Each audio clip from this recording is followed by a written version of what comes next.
Okay, I got a question for you. Just ate that caramello. Okay. That's super sweet, like all sugar and chocolate, right? Yeah. Now, when you taste your Coke, will your Coke taste good after having all that sweetness, or will your Coke taste like just liquid? Whoa. Because you blast your tongue with all the sugar. Like carbonated water. And then you take a drink of a sugary drink, and the sugar's like overloaded already. What the heck? What the heck? My papa used to buy glass bottles of Coke and Dr. Pepper, and he would put peanuts in the Coke or in the Dr. Pepper, like put them in the bottle. Because salty doesn't do that. Salty, then sweet still tastes sweet. But at the end, he would have all these soaking wet peanuts at the bottom, and he would shake the bottle and eat them.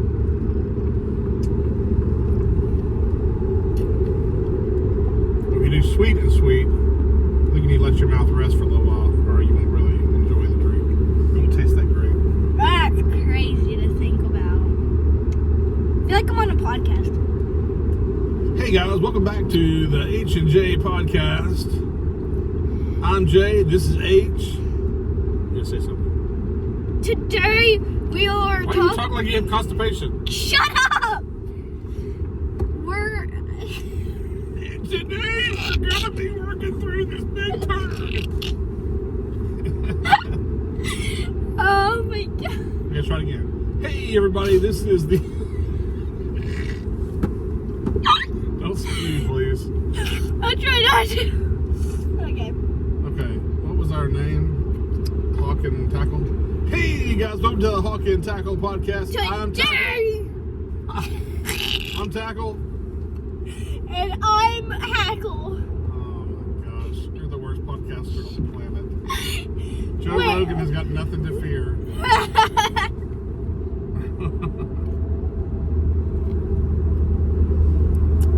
Today. Just swallow before you try to talk. I'm trying to swallow, but you're making me laugh too much. Okay, try it again. All right. You do the first intro. I'm Hawk and I'll sound. I'm Tackle. Ready? Go. Today. So, hey everybody, welcome to the Hawk and Tackle podcast. I'm Hawk. Say that. Hey buddy, welcome to. Hey buddy. Hey everybody. Come on, use words. You know how to talk.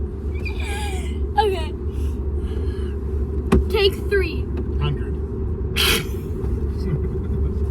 You need to shut. Okay, I'll be quiet. Okay. Oh my gosh, it feels like my nose is bleeding. It was last night. Alright. Hey! Hold up. Let me take my non-constipation drink.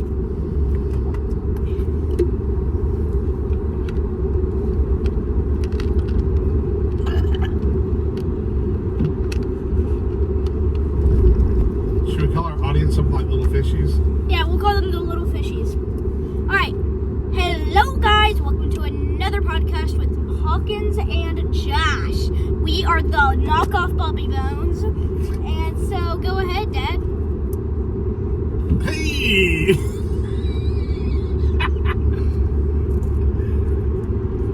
Alright, so we just had an interesting conversation today about drinking Coke right after a candy bar. And today I think I'm going to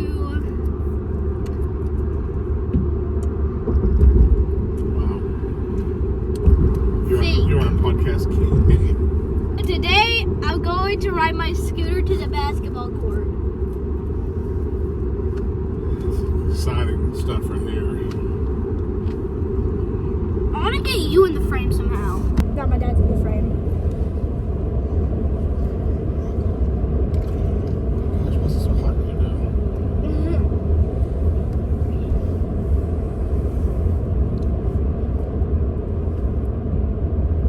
Okay, so we just left Bass Pro Shop. There's so much stuff in there. I think it's overwhelming. Like you're walking around, you're like, okay, there's 3 rows of like worms, and there's just like different tails on them. It's like craziness. You want to find just some fishing line. Okay, here's 800 different kinds. Here's fluorine. Here's carbon. Here's main. Here's. I mean, I guess if you were researching and like really knew what you needed, you know, like every little detail of what you needed. I'm not that point in fishing. I don't like have to have a certain line, a certain lure. You know, you and I have found like a few things that we like that work okay for us, but even just finding those is like almost impossible. I guess my question is going to Bass Pro Shop better than just going on Amazon? What do you think? When you think about it, Amazon is a way cheaper thing. Like more like cheaper for lower quality. I'm not sure that quality's lower. Well, I don't think Amazon's lower because I caught my first bass. By the way, I suck at fishing. I caught my first bass with yesterday actually with a Whopper Plopper from Amazon, and we just ordered like a 6-pack of more. We'll put a picture of that right here.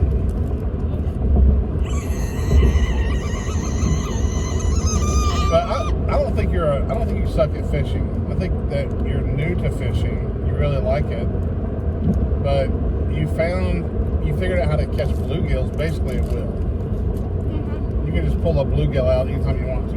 Which is very good for survival skills. Well, and it's good for your self-esteem as a fisherman too, because you know how to do something. And then the same place where you had the confidence of catching bluegills every time you tried, then you caught that bass the same place. And you actually told me the night before you were going to catch a bass that morning. You knew you were going to. I had a whole plan. And it worked. I executed it perfectly. So when you execute plans, I'm guessing then you know, okay, like this is a weapon, like this lure is a weapon I need because I can make it happen with this. And so you make sure you have that ready. When you're fishing, you feel like you go to that lure because you know it works. Right? Yeah. But also, you gotta think, if you're a starter fisherman, you've gotta know like what baits you have to use. So you gotta watch like videos on it. I think watching videos is helpful, but not as helpful as getting out there and trying things. Yeah, but I'm a kid, so I can't drive myself out there, and we have a lot of things on our plate balancing between church, because my dad owns a church. No, I don't own a church. I'm the pastor of a church. I mean, you built it. We started a church, but I don't own it. Who owns it? The church owns it. The church owns the church. God owns the church. Well, yeah, in a way, God owns everything.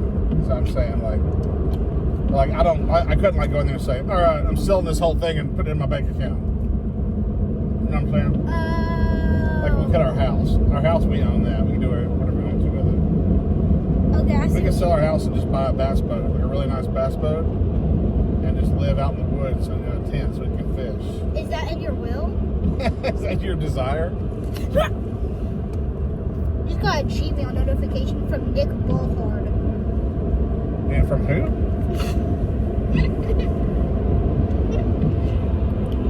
I made up a funny name. No. Nick Ballhard. I don't want to meet that guy. Don't try to kick him in the balls. Oh, wow. Now I really don't want to meet him. So, tell them about the Whopper Popper, what this is, and why you think it worked so well yesterday. I don't like how much hate people are getting for using Whopper Popper to catch fish, because it is the easiest lure to catch your first fish on. But I don't like all the hate it's getting, because honestly, if you're a new fisherman and you want to get that bass on your plate, I'm just saying Whopper Popper's the way to do it. So why are people hating on the because it's just too easy? It makes it too easy? Is that what's up? Mm-hmm. What's wrong with fishing being easy? So is it like the people who are kind of like elites, like, oh, I would never use that. Yeah. Because I know how to do this. Yeah, those are called gatekeepers. Gatekeepers? Gatekeepers. Gatekeepers. Yeah, people who are like, they want to... Gatekeepers? Gatekeepers. Okay. they want to keep knowledge to themselves so that they don't want anybody else to know about it.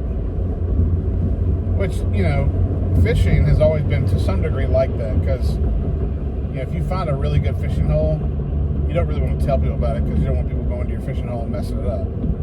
But that's gatekeeping. Yeah.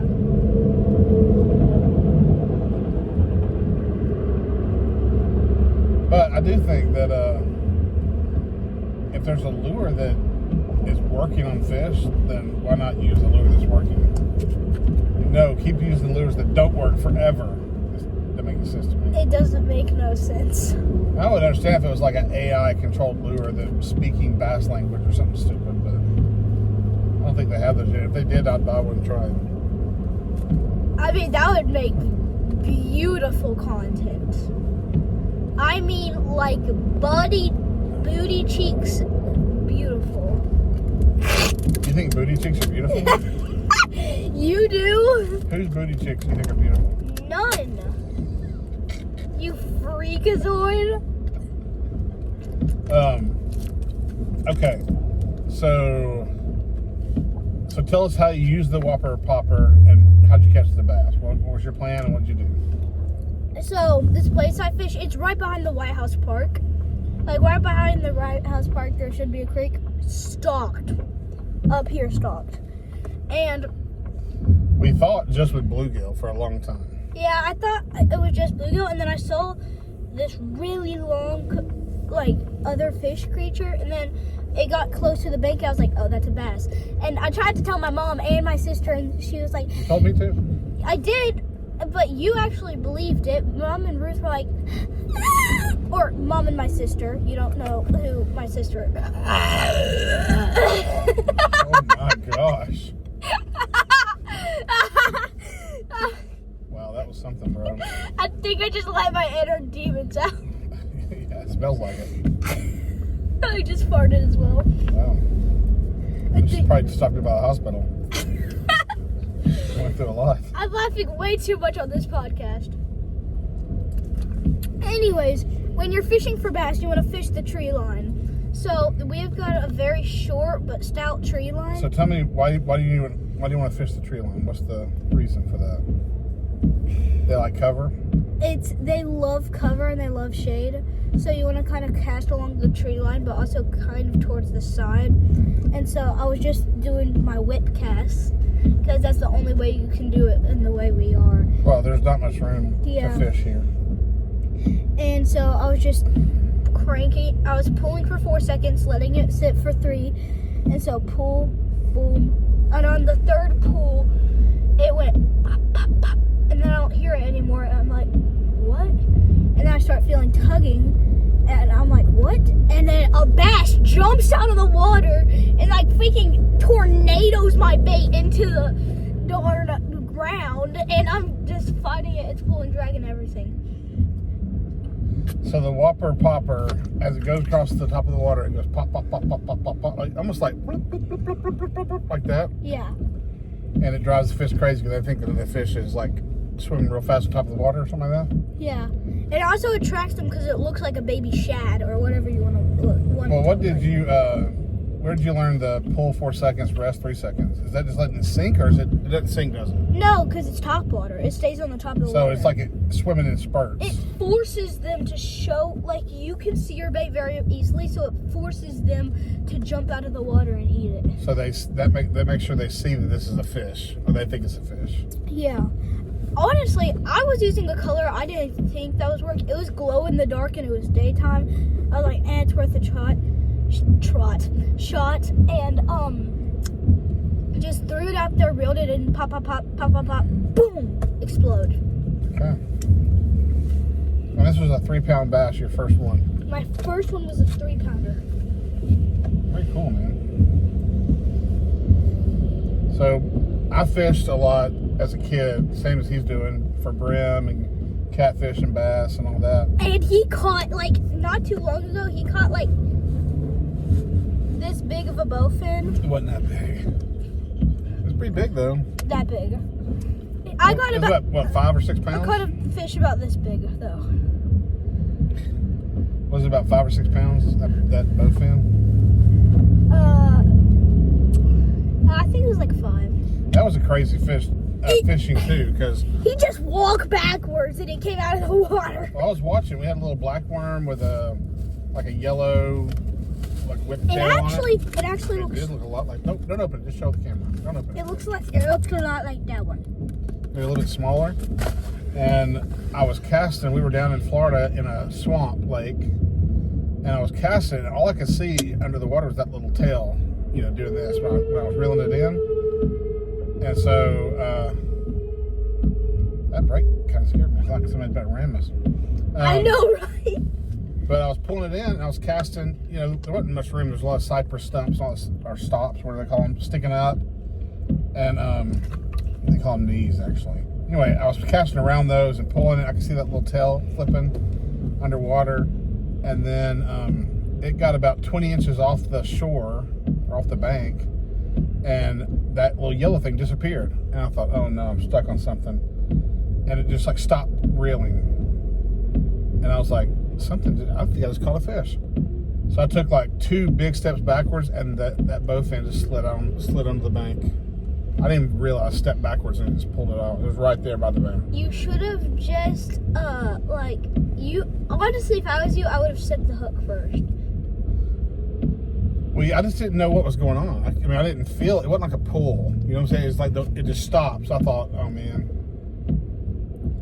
So I started backing up, and that's when that big joker just slid out of the water. Well, they're very chill, guys. It was very chilled out. No fight, nothing. Just slid outside. Just weird. Bass are crazy. Hawkins had to walk back up to the house. We were staying at Airbnb. He'd walk back up to the house to change out your bait or something. I was tying on a little blue giggy.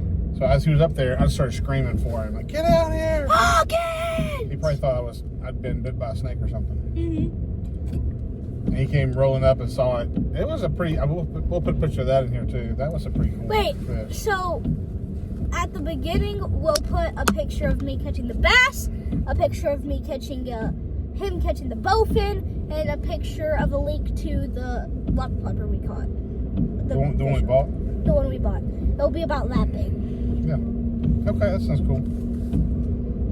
But for most of the past probably 15, 20 years, most of my fishing has been trout fishing, fly fishing.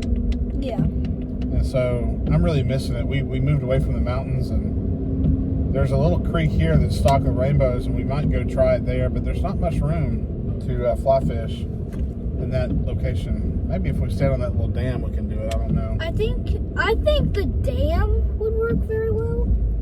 You're still gonna have to fly cast at a pretty extreme angle to get over the river and not get stuck in a tree. Yeah, and also if y'all are more experienced, give us tips because we are new to bass fishing and we really want to get good. And also help us get a lot of views because we need that so we can get, what's it called? That thing. You're not making money? Monetized. Monetized. So we can get monetized and catch. Well, I think with 5 viewers or subscribers, we're pretty far from getting monetized. I know, but you only need 1,000 views. No.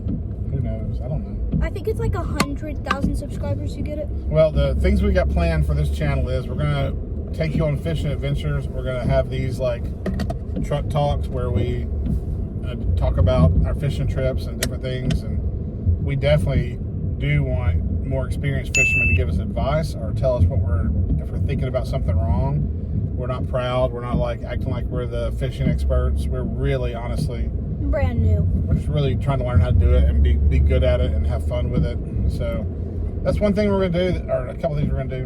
Another thing we're going to do is we've got a John boat that we are about to start sanding down and painting and getting the trailer tuned in, getting it ready. We got a small engine we're going to work on. My son-in-law, I think, is going to help us make sure we get that running well. Dad, is that Noah? Yeah. Okay. So we're going to do some stuff like that. So you'll get to meet some other people in our family, and then when we get that boat on the water, we're planning on having a GoPro or something mounted to us so y'all can watch the fishing adventures out there on the water too. So this is just a way of father and son hanging out, doing something fun together. We thought that other people might enjoy seeing it and learning from it, or helping us learn from it. So we thought we would do this little channel. Hawk and Tackle. Hawk and Tackle. Hawk and Tackle. He's Hawk, I'm Tackle. The reason they call me Tackle is because I like to tackle people. People who mess with my son. Who mess with my son get tackled. We're gonna change the name because it gave us 7 days before we could change the name, and it's been like 2 months. So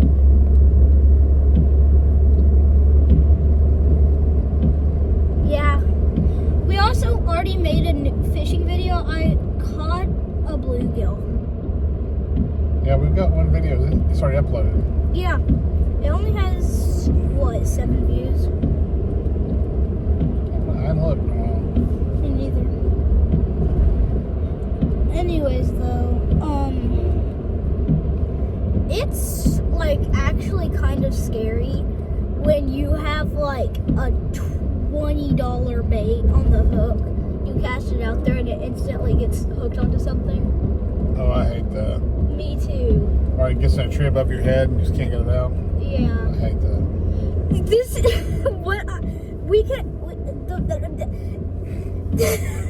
the pond that we looked at in the last video is actually the pond that we caught the bass in. That's what we mean by, like, we'll put a picture of the pond right here. There's really just no good. It's just there's a little bitty spot to stand where you can access the water, and there's trees all over the place. I casted it like about from here, and then I casted it there. I just show a picture of it, me drawing where I casted it, and like, yeah. And this is a public place, you know. This is in our city we live in, and there is a stump that's like 3 or 4 feet out into the water. That's pretty solid. He stood on before, so I'm kind of noodling if we could make a Dock. like a movable dock that we could take down there and just put it out onto that stump, and he could stand on it. Getting further out in the water, we can fish a little better. But maybe making it with I don't know, maybe like a hand truck. Put some boards on a hand truck, or we could just have boards. But I want to make sure it's steady. And he doesn't, you know, he already fell in the water like 9 times. Actually, I did in our last video. Butt first, baby. But if we can figure something out, that might make it a little more fun and more accessible too. Yeah. Also, yeah, if I've never fished, like, caught anything, like the first taste, gosh, it's cold in here. Yeah, your phone's getting hot because of this thing. What makes fishing so fun is when, like, stuff you don't expect to happen just happen. Because, like, when back when we were, like, brand new fishers, we went to this Sulphur Fork Creek, and I was probably, like, I'll show you a picture of how old I was right here. Dang, we're showing a lot of pictures. I'll show you a picture right here. All the pictures will be right here. Hundreds of pictures. Hundreds of pictures, even thousands of pictures. Anyways, gosh, why is your truck so hot? You're the one doing it. What are you doing? That's good. That's good. Okay, and gosh, that's so cool. Put it between the two. Why don't you? It's on high again. No, it's not. Why is your truck so hot? Okay, don't touch the ceiling. Wait, no, like, yeah. 81. Anyway, when Anyways, you were little, we went fishing. What were you gonna say? we went to Sulphur Fork Creek, and You told me the first time we went fishing together? yeah, we went to Sulphur Fork Creek, and I threw my little. Well, we were both like haven't fished in a while. Wait, I don't think you'd ever fished, had you? no. Well, remember, I've been mostly fly fishing, so I had a bunch of old rods I'd carried around for years that I used to use, but so we got out there and we had these 2 rods. He and bought me my first ever rod. like Christmas, wasn't it? Like, was that the one that shot the bait? No, it was a Zedco. Oh, that was It was right. a really small, like $12. Well, really, that was a replacement rod. for my hot dog rod. For the first rod, you dropped out of the canoe, and it went down the bottom of the lake with Obi. Remember that? Oh yeah. Yes, I do. So then we got a replacement rod. I don't know if that's accurate, but anyway, I think you had an old rod of mine. Anyway, we got to the lake that day, or the creek that day to fish, and both our rods completely failed, like broke. It was craziness. Didn't the reel like come apart? Yeah. Like totally destroyed. And the other one, something just stopped working. I can't remember. But we went there fishing, and within like 15 minutes, both the rods were broken. We're like, okay, I guess we're done fishing for the day. So then we went out and got some nicer, newer stuff. And then the next time we went fishing, we went to like Coldstream, I think. Yeah. Coldstream Kitchen Camp. And that's my wallpaper on my tablet. Here's a picture of my wallpaper, guys. And actually, we had a tournament there recently, and I caught like 18 bluegill. That's a lot. Yeah, I caught like 18 blue. Here's a picture. No, I'm kidding. He caught the smallest bluegill of the day too. About that big. Yeah, and then we started fishing we went to a rodeo at Travis Price Park. Yeah. That was a frustrating day. Hawkins was not catching for a while. He was really struggling with it. We went to this pond up in Portland. I caught several bluegill there. He never caught anything. He was just about to die. Oh, that's what I was saying. We went to a pay-for pond, and we finally got the monkey on the plate. They don't know. It's the monkey off the back. Monkey off the back. We finally got it off, and my dad caught 2 bluegill. He let me reel them in, and he set the hook. And I was like, Dad, I wish I could set the hook. I've never done it before. And he's like, okay, we'll try to find you a spot where you could set the hook, because obviously this is not doing too hot. And so shortly after that, I started watching YouTubers. Also, a shout out to Tyler's Fishing Posts, because that's who I learned it from. Tyler's Fishing Posts and Kindle Gray, KG, same thing. And we started watching them. I started watching them. Wait, yeah. We started with Outdoor Boys. Oh yeah, you watched that a lot. We watched that. They just carp bait, catfish bait. They're all about carp and catfish. It's kind of ridiculous watching them though, because they're like in Alaska, and it's like they pull in the craziest amount of fish. Oh, everyone knows who they are. They're like one of the most loved outdoor YouTubers ever. I know, but like for a beginning fisherman, it's kind of like, wow, okay, we're not gonna find a fish that big.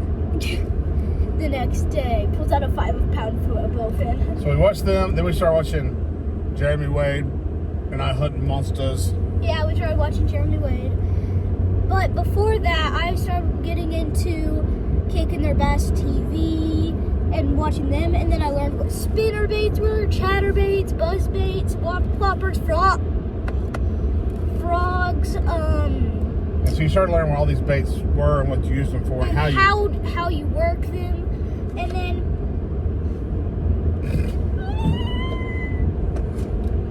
anyways,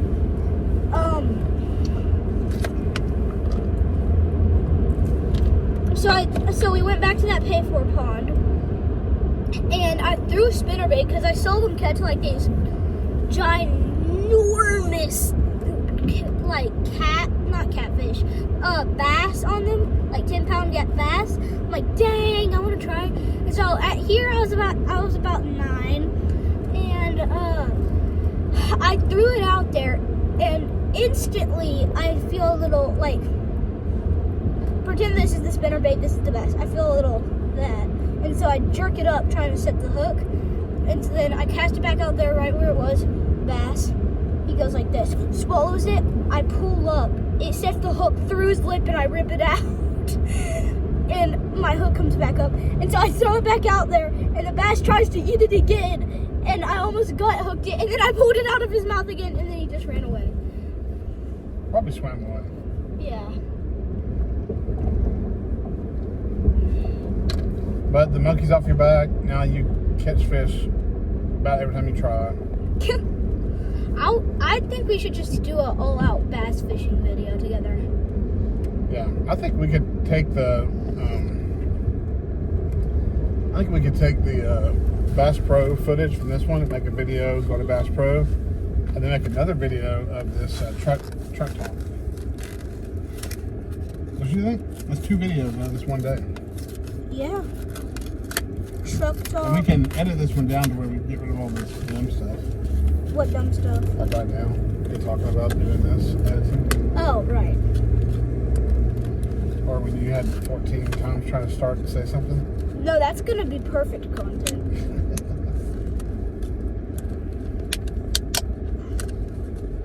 Alright, we're checking out our curly tails. Look at this Mustang color right here next to me. What the heck? That is sick color. That is sick. It reminds me of British racing green. So we got some of these curly tails. Pumpkin. This is what this is almost exactly what my dad caught it on. Yeah, it was a little bit shorter tail, but it looked a lot like that. Whee!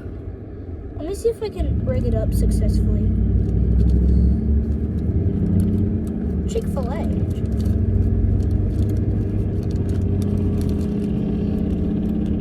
Alright, I got me a hook. Put it back in the bag. Alright, so this is why is this so, no, I'm not even going to ask why it's so big. And then put it through 2 of the things. Pull it up. Put it through there. I've actually never rigged a Texas rig correctly unless it was a crawl, so. I thought the Texas rig, no, that's the wacky rig. It's the one that's put through the middle. Yeah. No way. No way. I didn't rig it weedless, but it is rigged.